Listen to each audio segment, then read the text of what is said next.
Welcome back to episode 2 of the Lincolnshire Freemason Podcast show with your presenters, Simon Noden, Pete Richardson, and myself, Chris Watkin. And today, in episode number 2, we are joined by Provincial Learning and Development Head Honcho, Nick Brown. Thanks for joining us today, Nick. Thanks for having me, Chris. Thanks for the invite, everyone. Good stuff. I thought you were a teacher, but looking at your headgear, it looks like you're on air traffic control. Just need to make sure I can be heard to my students normally, so hence I got this during lockdown. Excellent. That's what we like to see. Pete, thanks for coming along today. I hope you are well in the north of the county in Crowle. How are you today, mate? Yeah, good. The weather's quite nice today, so it's been a nice good stuff. A nice time. Do follow Pete on social media. He is big in the game when it comes to brass and all awesomeness like that. He is like mega when it comes to. I've seen him blowing his own trumpet. Yes, I have to say, he's very good at blowing his own trumpet. Yeah. Hey! Anyway, come on, come on, we've got to be serious. Fun, but not funny. Remember, that's Freemasonry. Nodes, have you had a good day today fixing water pipes for Anglian Water? Yeah, I've been on a training course. I've been on the Masonic capital of Grantham today. You'll know that very well. Oh, so you've been to Saltersford or Marston? Saltersford. I get the sewage works, mate. Good stuff. No, Saltersford is the water in. Marston's where the mozzarella comes out. You should know that. Did you know, boys and girls? I don't know if you're aware of this. Anglian Water. If you work on the clean water, you get one coloured T-shirt, and if you're on the other side where it comes out, you wear a different coloured T-shirt. You do. So you find these information out really. Tell you what, it's not all about Freemasonry. It's learning and development, and that is a great segue in to Nick Brown. Nick, just give us a quick 30 seconds on introducing yourself, mate. So my name's Nick Brown. I'm a Lincolnshire Freemason. I've been in Lincoln, Paul Linus Lodge. I've been a member for just over 20 years, and I'm passionate about that little bit in the first degree when we say daily advancement. And that, for me, in a nutshell, is what brought me in and keeps me interested. Because you actually are a teacher, aren't you? Yes, I've been there all day. A couple of exams this morning called GCSEs. And then after work, we dropped off an amazing art project for St. Barnabas, the Heart Trail. Freemasons are actually sponsoring one of the hearts, but my school did one as well. So I went there to see a bit of pride. Fantastic. You must have joined really early, Nick. You must have joined, as a teenager, with a young, youthful look of yourself there, mate. You can have a point for that. Thank you, Chris. I owe you a beer. Oh, bless you. Bless you. Right. So, Nick, what is learning development in Freemasonry, and why are you in charge of it for Lincolnshire? Right. So, I've already alluded in that first degree, we say we want to make a daily advancement. Well, I'm going to ask you some questions about daily advancement, but I just want an overview. Forget daily advancement for a second, because I'm going to go down that rabbit hole on daily advancement. Why is learning development so important? And then I'll start asking questions on daily investment. It is exactly that, though. It links to it is to support our brethren who want to do just that. Now, that could be advancement in terms of knowledge. What are you interested in? Is it the history, or, for example, or it could be the development in yourself.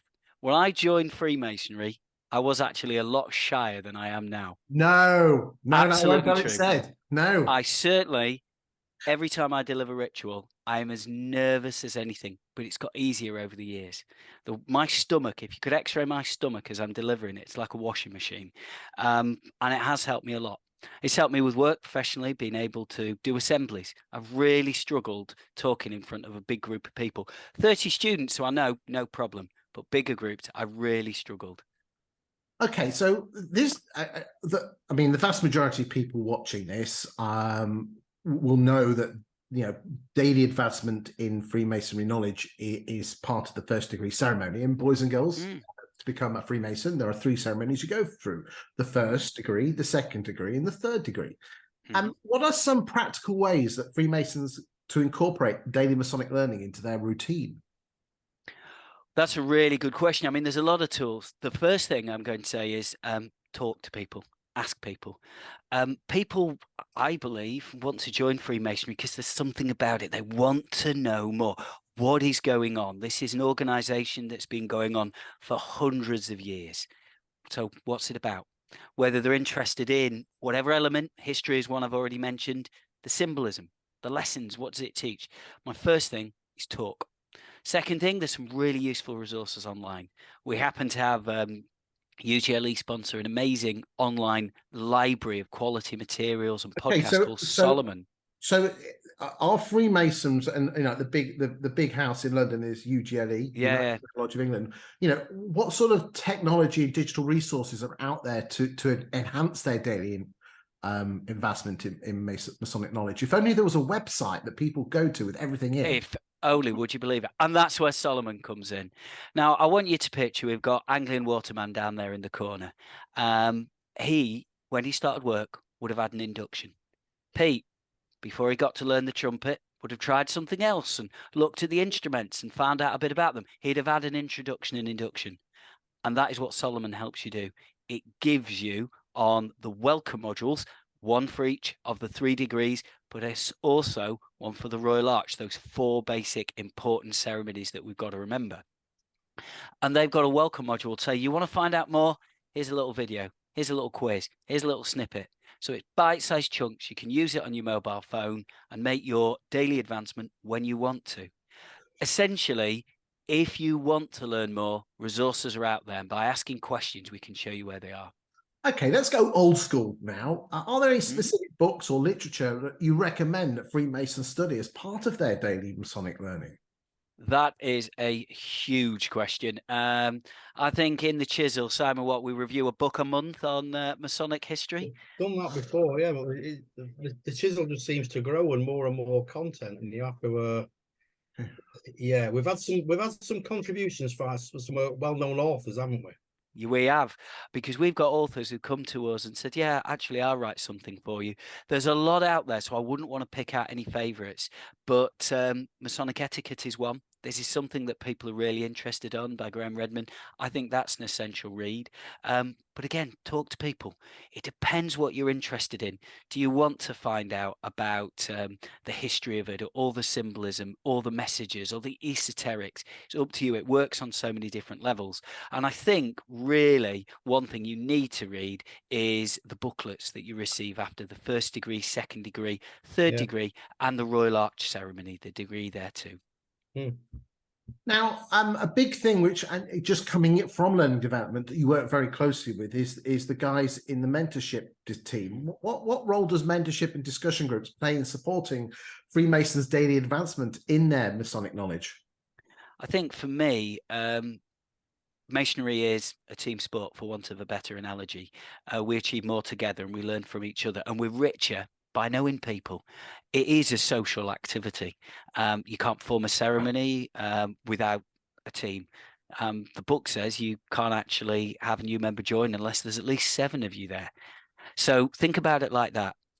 The mentors are there as a point of contact and reference, that if you want to know the answer to a question, or for them to refer you to someone who might know that answer, then that's a single point of contact. Let's not forget, you've got the secretary. In our lodges, we have a secretary who helps organise it. One of your questions might just be, how can I do something administrative? How can I visit another lodge? Every unit being, as you know, a lodge, and we're encouraged to visit. 75 in Lincolnshire, 21 centres. There's a lot to see and a lot to visit. I've even been down to your lodge, Chris, once or twice. I tell you what, it's a big old county, Lincolnshire. So absolutely, it is a big old county. Final question from me before we go to an ad break. How does the commitment to daily advancement in Masonic knowledge impact a Freemason's personal and professional growth? Right. I think personally, we've got to remember, family first, work first. I'm doing this in the evening because I work all day, and I know many of you fine fellas do as well. Well, so you tell me. And what it is, we've been out all day working, and we squeeze in the advancement when we can. Sometimes I'll ring Simon, we'll have a chat about, oh, what do you think of this? Have you read this new book? And I've got other Masonic friends I do that with as well. Sometimes when the children are in bed, sometimes when they're out at scouts or cubs or whatever they're involved in. We squeeze it round because it keeps my brain ticking over, thinking, what is it I'm doing? I'm enjoying it, but I want to know more. I want to keep questioning. So I'm constantly doing little bits of research. Okay, so that's the end of my section. And just to really almost encapsulate it, what you're basically saying is daily advancement is about looking into the history of Freemasonry, the symbolism of Freemasonry, and the I can never say that word. Etiquette. Etiquette, that as well. I can't say that word. Just like I can't say apocalypse. In the next one, I'm going to slide away. Okay, so probably what I'd like to do is we'll go to the ad break now. And then Simon, do you mind coming in next and talking about the learning development interest of Freemasons a bit deeper? Is that all right, mate? Can't wait. Right, well, I tell you what, we're going now to the ad break, and Simon Noden, he of Anglian Water fame, interviewed Chris Jones. Now, Jonesy is walking around the whole of the UK at the moment, keeping the sea on his left, going in an anti-clockwise fashion, which is not particularly Freemasonry, is it? It should be going the other way around, but never mind, we won't hold that against him. He is. He's going anti-clockwise, isn't he? So I'm sure the sea's on his right then. Sea's on his right, and he's going up the north coast. You said sea's on his left. Did I? Well, there you go. Well, you know what I meant, but basically he's keeping the sea on the right, so he's going anti-clockwise. Okay, Simon, when you interview him, you're going to have to pull him up on that one. Okay? Look for land. I will. Right. So our roving reporter, Simon Noden, King of Water Pipes, interviewed Chris Jones at St. Clement's Lodge literally a couple of weeks ago. So let's go and have a look now.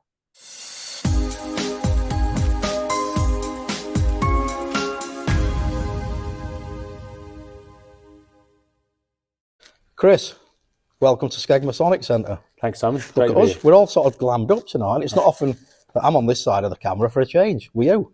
Yeah. So it's nice to have you here, but what are you doing here? Shouldn't you be in Scotland somewhere? I really should, shouldn't I? But I needed to come back, as you know, because I got the Freewheelers installation and I was coming back for that. And then I heard on the grapevine that a chap was joining St. Clement's tonight. Yeah. And I've known Trevor for over 30 years. When I joined the Royal Engineers, he was an old and bold in there. And I've known him ever since. And I was always surprised that he never became a Mason. Right. But I'm chuffed to bits that I managed to get home early so I could be here tonight for his initiation. And he's got no idea you're coming. He has no idea. So this is the worst case of Cilla Black, surprise. It is. And I texted him earlier on just to say, I hope they're really gentle with you. And of course, he came straight back to me saying, oh no, God, I'm really worried now. So he has no clue that I'm here. He thinks I'm still in Scotland. So the guys that are here tonight, whereabouts are you going to sit in this lodge room tonight? I've no idea, to be honest with you. I haven't really thought about it. I thought we'd have a quick pint. We got here nice and early so I could hide out the way just in case he came in early. Freemasons having a pint? Well, I thought I might have one, yeah. Yeah. It's still painkiller for me, you see. My feet are still quite numb, so yeah. I've still got to make sure the beer keeps flowing through to keep my feet right. And how's it going, your walk? Excellent. 800 miles in, got to nearly Inverness. Yeah. So, yeah, got a week off. Then back up. Then back off. After Provincial Grand Lodge? Yeah, Provincial Grand Lodge, and then I've got the Freewheelers installation, and then back on the train, and away we go. Right. Yeah, and then I pretty much don't have to come back then, so I'm going to really rattle it then. Right. Yeah, but really looking forward to tonight. I can't wait to see Trevor getting initiated. Can't wait. Yeah. And all the viewers who are on Facebook, remember to follow Chris's blog. Chris, let's catch up with the candidate in a bit. Let's do it. All right. Excellent. Thank you. So you've seen Chris, caught up with him. Nobody knew we were coming. As you gather from the video, his friend joined St. Clement Lodge. His friend thought Chris was still wandering around the coast of Scotland. Unbeknown to him, he'd sneak back. He come see Trevor, be initiated. He's obviously got some more Masonic duties he had to attend to. Put the new Worshipful Master in the chair of Freewheelers, Provincial Grand Lodge. And then just to finish his time off before he went to Scotland, I met up with him Tuesday night and he covered the Worshipful Master role for one more time at Round Table Lodge. Lovely. Then got up and off he's gone back on his travel to Scotland. If anybody ever gets time to catch up with Chris on his travel, is one of the most wonderful, interesting people you can ever speak to. Well, we intend to catch up with him in one shape or form every podcast. How long has it taken him to go around the UK, Simon? He's not coming back to Lincolnshire till October now, so he's trying to get a big chunk of miles in, and then he's coming back then for more Masonic duties. Yes, he's coming back for them. And then he'll be off on his travel again. I'm assuming he's going to be back for Christmas, and then he'll be off on his merry way again. How long? But in terms of the whole event, when's he anticipating finishing? About another. I think he's got about another year and a half to left to go. He's got a fair. He's done over 800 miles at the moment. And if he's lost plenty of weight, so he's looking well. He'll tell you how many steps he've done. The biggest question we want to know is best pint and everything. Best pub. He must have found some cracking pubs on his travels. Well, I tell you here and now, Chris, if you're watching this, then I hope you're making a note, and our star reporter, the Noden, will find out where the best pint is and where the best pub food is. You can almost write a book. Simon, I think this is a great time for us to go into the second section with Nick Brown and talk about learning development, the actual interest. If you recall, we said there were three main areas on that, and that was history, symbolism, and etiquette, the E word. So probably what we could do now is Simon, dive in and ask Nick a few more questions, please. So, those that don't know, Nick is one of my many bosses. I have several bosses in Freemasonry. Nick is in charge of learning development. I'm the learning development officer for Lumley Lodge. I have other bosses for mentoring and membership and Facebook. So I have lots of different bosses, but Nick is one of my many bosses who'll guide me through my role in learning development. So, as Nick said, we have lots of conversations about what learning development means to us, what learning development means to the guys in our lodge, what they want to know more about Freemasonry. So, Nick, why do you think the history of Freemasonry is important? And Right. Well, I mean, for me, I think it's worthwhile saying Lincolnshire did a survey to say to members who joined within 5 years. It's one of the first things I did when I got the role. And I said, what are you interested in? And they said history, symbolism, etiquette, and also they wanted to know help with learning the ritual. So everything we tried to do within the chisel, within everything else, is trying to aim towards a balance of those. Now, interestingly enough, UGLE have done two, the big house down in London, they've done two surveys as well that I know of, and they had nearly the same answers: history, symbolism, etiquette, and learning. So when I focus on those, I'm taking it from 3 surveys of many members. For me, it's history. We've got the heritage. I look at myself as a temporary custodian of my lodge. We're 100 years old plus, but we'll be passing it on to our successor. It's about that. What will the next generation do? Those cathedrals, we've got one in Lincoln that were built by, the ancient brethren, the literal masons. They trained their apprentice, who then took over the role, and that master may not have seen that building complete. And I almost look at it like that. This is all about a journey. Yes, we've got friendship. I'm friends with Simon. Yes, we've got integrity. Yes, we've got charity. But actually, we also have a lot of fun. So for me, learning and chatting about the history, it's just one of those interests and something that really can be discussed. I have great fun researching and finding out about it. so the symbolism, Nick, I mean, everyone knows our brand, the square and compasses. Everyone knows that's the sign of it. But why do you think Freemasons and non-Freemasons might find these symbols so fascinating and want to know more about them? Well, I mean, it's a split one. I heard a bit of trivia the other day. Apparently, Manchester City Football Club many years ago were in financial trouble. The Freemasons helped them out, and that's why they wear light Masonic blue. So for some people, they might look at that and think, oh, it's a Masonic colour. Yes, it is one of the colours we use. Now, I don't know whether that's true or not, but it was a piece of trivia I was told. I think those symbols, as a society, as a group, we've looked at symbols from around the world and from all ages. And what we've done is we've picked on the odd ones where we've thought that's got a bit of meaning. I personally believe everything's there for a reason. And I'm trying to work out why and what it means to me. And that's changed over time. I see one thing and I think, oh, it could mean that. Oh, it could mean that. Why is there 7 of these? Why? I've already said the number 7. It's just interesting. It's fascinating to me. And these Masonic symbols, how would you perceive that they could? So if you were talking to me, said, how would it contribute to my sort of personal and spiritual development? Out of it. I think really those symbols are there to demonstrate some of what we do. So charity steward as, a heart, perhaps, maybe, I think those symbols tell a story. And part of the checking, you mentioned spiritual development, is maybe looking and thinking. Got to remember, of course, Freemasonry is not religion or substitute, but it has sometimes a spiritual interpretation because it aims to touch you. I look at Freemasonry Life as a Freemason like The Journey for the Grail. If you read it, they never actually find the Grail, but it's what they learn about themselves on the way that is actually the true treasure of the story. Now, if we take that kind of analogy, pondering, thinking, how could I have done that better? What does that mean? Has it got a religious? Where's the connection? What is the message of that story? It's just like reading a really good book. So we joined Freemasonry, and we're all new guys at some point, aren't we?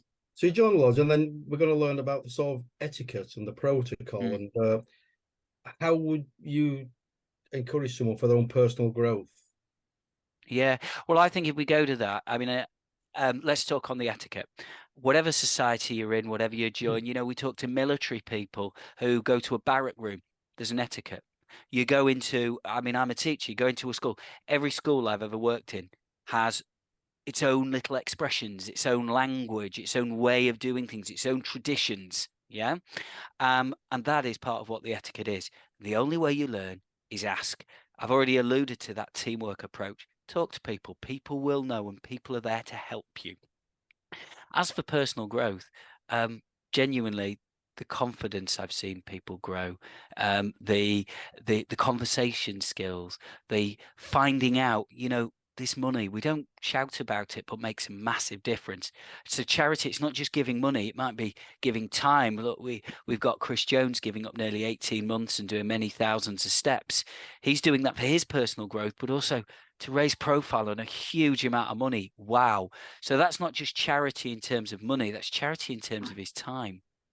And I don't think I personally would be here this evening doing this podcast without that personal growth and development which Freemasonry has given me. Final question, Nick. So we've mentioned symbolism, etiquette, and the history. What lessons can we learn from all that coupled as a package? Good question. I think that's a really good, yeah, absolutely. Grand Lodge came together in 1717 because a group of people decided that they wanted to unite and they wanted to discuss it further. That already tells me that there was value in this. By 1723, those 2 degrees, there were only 2 at that time, in the first book of constitutions, a rule book. That's what the book of constitution was. Our etiquette guide, our rule book, whatever you want to say, our traditions encapsulated. By the second edition, Master Mason's degree was added. And the Royal Arch degree was started to be, in my research is telling me, was created round about then. So I just sit back sometimes and say, over 300 years ago, a group of people decided that these 4 ceremonies had a huge meaning and huge value. And the very fact it's still around today tells me there's something in it. For me, I genuinely have grown in confidence because of Freemasonry. I've learned a lot. I do research because I want to. I'm fascinated by it. And I've met many friends, and I'm better as a person because of it. I know a lot of really, really lovely people, and I've had some wonderful times and wonderful experiences.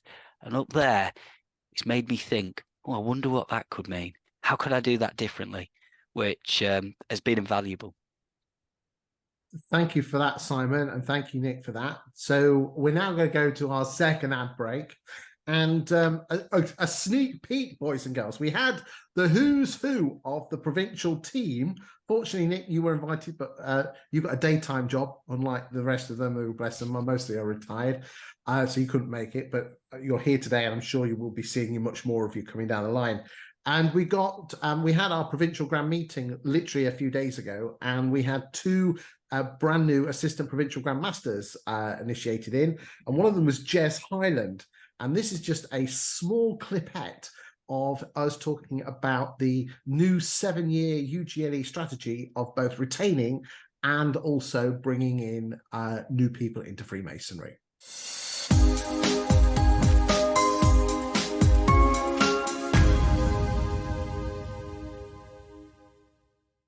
Just before you go though, the UGLE strategy that's been brought out by the boss man down in London, everyone's talking about it. Where do you see your role as the APGM in implementing that? Same as everybody else's. Be involved. Be involved, Chris. I mean, it's defined as a membership challenge, isn't it? And the province has got to take that on because our numbers are reducing. We want them to plateau, and we then want them to increase over time in the right way, with the right people for the right reasons.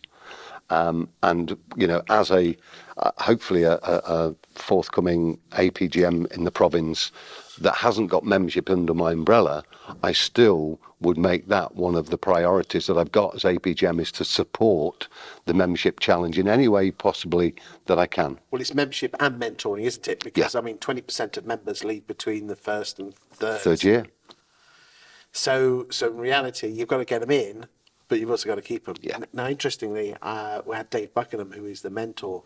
Do you realise that, I didn't realise this, but people who apply through the website and social media tend to stay in Freemasonry longer than those that have been personally introduced. And you know why I think that is? Why? Is because they've researched, and therefore they've got more information about what what's expected of them. And that's not just what's expected of them as a human being, it's what's expected time-wise. So they're understanding the time commitment, and they're understanding the financial commitment, and I think they have come into Freemasonry with a more positive view of knowing what to expect. With proverbially their eyes wide open. Absolutely. That was exactly what I was trying to say. I couldn't think of saying it. Well, thank you for that insight. Yeah. And let's see how we get on with the strategy. Yeah, absolutely. But key moving forward for everybody. Well, it was good to see Jez there. He was on Fine Fettle. That was recorded literally a couple of weeks before when he got the chain around his neck. Nick, 7-year strategy. What's your point of view on that? I think we've had a change down in London with a new program master. And what he's done is he said, we love what we do. We want to share it. How can we make sure we're getting the most out of Freemasonry, staying in Freemasonry because we're enjoying every day that we do? And how can we encourage even more of our friends, because we're having such a great time? We want them to experience it too. So for me, that's what the 7-year strategy is about. Good stuff. I think a lot of us, we're almost too scared to ask our friends, but in reality, I think you're doing a disservice if you don't ask your friends, because let's be honest, we all get shed loads from it. I mean, it's brilliant to be part of something that's bigger than yourself, been going around for hundreds of years. It's fun, but not funny. But you're doing something for the community, and you're doing something for yourself. I mean, it's a win-win-win situation. Right, let's go to the north of the county and go see the man himself, Mr. Blow His Own Trumpet, Pete Richardson.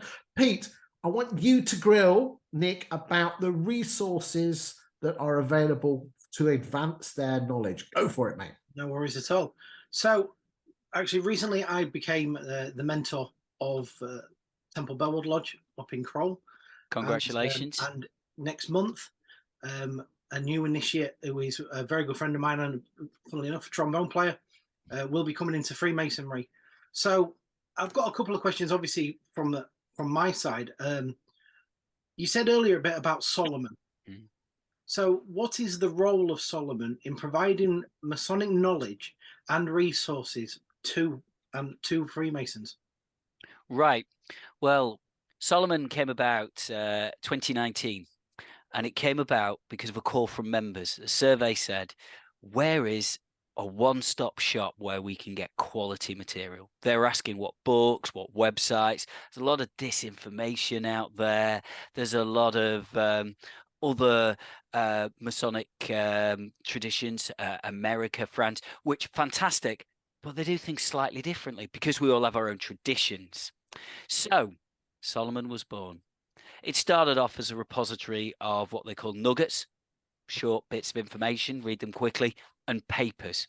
Yeah, we all know the average concentration span's about 12 minutes. So the idea is you can read for that period of time, and then you're not retaining anymore. So Solomon has evolved, developed, feedback. So what we do now is if you get yourself onto Solomon, you can search for anything you're interested in. I had a question just the other day. What's the significance of doing this particular toast with the left hand? So I found it. It was there. I could search left-hand toast. But it's also, I've alluded already with Mr. Anglian Water over there about the welcome modules, the induction. So when your friend comes in, the trombone player, he can say, right, I've got some questions. My mind is buzzing. We all remember that special night when we joined. Very mind-blowing. It's great, wasn't it? It's brilliant. Oh, fantastic. I just wish I could do it all again with the same naivety. Absolutely. And I think what you do is once you've been through that ceremony, you want to know more. Go to Solomon, the welcome module. You may have remembered this. Find out a bit more about it. Not all at once, in your time, your pace, however you want to do it. You've got those booklets I've already mentioned, but Solomon will enable you to focus on that first degree. Now, I must admit, with your friend, you must tell him, Pete, he would be able to access anything. Solomon is open to the world. Anybody can look at it. But tell him, don't ruin the surprise. After the first degree, look at the first. After the second, then all the way up to the Royal Arch. After the Royal Arch, when he joins, when he's ready, have a look at the Royal Arch. Okay? And that's what Solomon is. I have to say, it's very easy to get to. It's user-friendly. It had its moments when it maybe was a bit just like a list of what's there, but it's very user-friendly and straightforward. And if you need any help, you just get in touch with me and I can send you some hints. Brilliant. So obviously, the main thing obviously about Solomon, but are there other kind of online platforms or websites recommended for us to be able to do that? Sorry, Pete. No, that was it. All right. Well, I personally think Solomon is that quality mark of where there is, but then that may pique an interest and enable you to go on something even more specialized. But I will say, we are forgetting when we talk about Solomon, the greatest resource, each other. You join a brotherhood, and that's what it means. You're united. Talk to people, find out. If I want to know anything about certain things, I'll talk to certain people. It's one of those that we've got to remember the expert is around. Not only that, every single member has been through that same first degree, as Chris and I were talking about, and you've been through, and Simon's been through that mind-blowing when you're driving home going, what just happened? I know it was amazing, but what was it? Well, on to the next one. So how can Freemasons access and utilize a vast collection? Obviously, we know there is so many books that are written out there on it. Yes, and as you said, some do stick to the truth. Some certainly bend the truth as to what it is. So how can Freemasons access and utilize the vast collection of Masonic literature available in like libraries and archives? Obviously, we have got, as well as obviously the library down at Grand Lodge. Is there others? Is specifically like around this area? Well, I mean, myself in Lincoln, we have a Masonic library, a very small one where you can borrow books and have a look. So there is one aspect. Obviously, a lot of the material there is History of Freemasonry in Lincolnshire, for example, which is actually available free online. I know Sam and I both have e-versions, so we've downloaded those. Don't forget your ritual book. For me, my personal belief is that to be given the ritual, so after the ceremony, it's called ritual. It's it puts all the words, it's the script, if you will, of the playlet of the ceremony. When you're given that ritual book, for me, you remember. When you think about it, that's what makes you a Freemason in my mind. So don't forget that. That's a resource. Solomon's very easy to get to. Let's not forget that when you join Lincolnshire Freemason website, Lincolnshire Freemasons website has lots of materials. If you go in the members area, there's a first degree area in learning and development, a second degree, a third degree. There's also a link directly onto Solomon, so you can get there. And we do hand out little cards with QR codes. You can go straight in with your phone, and you can get there directly. The reason I'm promoting Solomon specifically is because I think that's an amazing starting point. But use the Lincolnshire Freemasons website as well, and use your lodge members. They're there to help. That's all we want to do. Next question: are there specific like educational programs or courses that Freemasons can, as well as obviously we've got Solomon? Is there other courses or is where we can sit down together and learn more? I think you raise a couple of points. There's a few opportunities to do that. I think we're very blessed in Lincolnshire with our 21 centres that we actually own them. So don't forget that discussion before and after the lodge. I'd seriously recommend a lodge or chapter of instruction. You've got a wonderful opportunity to practice, learn about it. So it's like a rehearsal sometimes, but for me, it's a bit more than that. You can go and you can ask questions. Why do we do that? What's the tradition? Does anybody know? It's interesting. You say that, Nick. But in our lodge of instruction, which for anyone who doesn't have a lodge of instruction, yes, you have your rehearsal, which is what you're doing in a few days' time. But a lodge of instruction is basically the job you're going to do next year in a few years' time. And basically, our preceptor, who's basically the boss man of the lodge of instruction, he will knock. Let's say he will knock however many times he knocks. We don't want to give it too much away, but he gives so many knocks, and then he will explain why he's only doing one knock as opposed to so many knocks. And I know we sometimes learn it by rote, saying that bloke's going to do that many knocks. Yeah. He will just basically, it's like, the old times where, well, some of us here with grey hair used to record the radio of the chart show. He will press play and then he'll say something. Then he'll press pause and say, right, I did that because of this. And you go, ah. Then with your understanding, you enrich, you get another idea and you go, oh yeah, I never thought about it like that. Sorry, Simon, I know Simon was coming in there. I'll feed little nuggets out to our guys. So, if we've got a particular evening coming up, again, Solomon, fantastic. Like Nick says, it's great thing to go to. And I will find little nuggets, little bite-sized chunks. When we've got a certain ceremony, I go, look out for this at a certain point in the ceremony. So they're there waiting in anticipation. Then when they see that bit in the ceremony, they get it, they understand it, they know what's happened, then they know why it's happened. Because everyone wants to know who, what, why, where, when, don't we? And I think the big one is why, isn't it? Why? Why am I doing this? Definitely. And when they do that, everything seems to click into place. I know why we're doing what we do now. So, Pete, back to you, mate. Okay, so I've got just one more, and then I'll stop grilling you. So, in addition, obviously, to digital resources that we've got, you've said about obviously talking to people, but what are other kind of traditional methods that Masons can use to acquire more knowledge? I think there's a lot of books out there, but actually, one recently for me, there's been a new translation of a 4th century Greek manuscript. And I'm absolutely convinced that is where the Royal Arch degree comes from. Convinced. It's the symbolism, the stories are identical, because it's not in the Bible, the story of that ceremony. Now, the reason I say not in the Bible, a lot of our culture of symbolism, we've talked about that already, would be taken from the Bible, because when Freemasonry came about, people understood the Bible as potential symbols. Now, I've then found out that the first translation of this particular 4th century Greek manuscript into English was done in 1659 and was placed in one university library, which just happened to be the university library which the 2nd and 3rd Grand Master attended. So I'm fairly convinced of a link. But that's for me, that's for interest. It might not be. I'm convinced it is, but it might not be. But that's just picking up a book, a new translation done in 2008, and me thinking, I wonder what's in there about this. And I found it.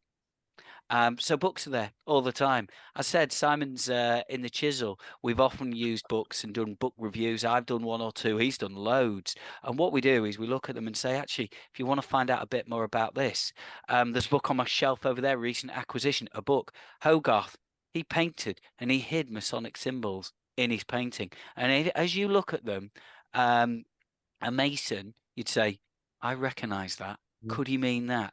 And I mean, I don't want to spoil too much on this webinar, but the more you look at it, you go, oh yeah, isn't that clever? Hidden in plain sight. Because we celebrate these symbols throughout humanity. Some of these symbols are borrowed. We talk in the ceremony, I'm not giving too much away at all, about the word Egyptian is used. Well, the symbols that they did, the first ever monotheistic religion, supreme being concept. We talk about brotherly love, relief and truth. Well, the Platonists did that. And I think there's a lot out there. So keep reading, keep thinking, and keep getting recommendations from your friends. I mean, I think certainly there's one that kind of got to me as well. obviously with the job that I do as a musician, is Mozart, the Yep. magic flute. Absolutely. Is heavily Masonic, and like you said, it's hidden in everyone can see it. Everyone knows the magic flute, but I think it's one of them that you can learn more as well. Yeah, and if you don't mind me saying, someone like Mozart, Freemasonry touched him that much. He wanted to celebrate it, and he managed to do it in a beautiful celebration, which Masons would go, oh yeah, just like you said. Yeah. Masons would go, oh yeah, but the rest of the world say, this is beautiful. I want to know more, because that's what he was trying to do, I believe. Thank you there for Pete. Right then, boys and girls, I think we're going to leave the podcast there. We, Nick, I don't know if you know, but we've set ourselves a target to the Provincial Grand Master of doing at least 21 episodes. Wow. Because if you do 21 episodes, you get in the top 1% of podcasts in the world. And that is the commitment that we have made, the three of us, the three amigos, Mr. Trumpet and Mr. Waterworks, and the big lad from Grantham. Okay, then. Nick, it's been absolutely tremendous you joining us today. I just want to say thank you, Pete, and thank you, Simon, for your fantastic insight. Any final questions of Nick before I wrap this bad boy up? I think there's a lot of knowledge there that we can take away, and I'm certainly going to be thinking about this and then looking at where I can progress in my studies. Simon. Nick, you get a new guy join your lodge. What word of advice would you give him on his first night? Listen and enjoy yourself. Okay, boys and girls, Freemasonry is less about what you do and more about what you do with it. It develops your character and puts you in touch with men who want to be the best versions of themselves. And you can only be the best versions of yourself if you learn and develop yourself. And that's where learning and development comes in. Nick, thank you for what you do. I know you do an awful lot for the province, but you also do an awful lot for UGLE as well. So thank you on behalf of the province and also nationally for what you do. You put an awful lot of your personal time in. Thank you for joining us today. Pete, thank you for your fantastic questions. And Simon, thank you for your questions. But more importantly, thank you for watching this episode 2 of the Lincolnshire Podcast Show. We will be back in about a month's time for episode number 3. We have no idea who we're going to be talking to or what we're going to be talking about. But hey, we're seats of the pants sort of guys. But we will hopefully give you something that will interest you, intrigue you, and put a smile on your face and educate you. Thank you for your time today, and thank you. Wave goodbye to everyone, boys. Thank you. Bye.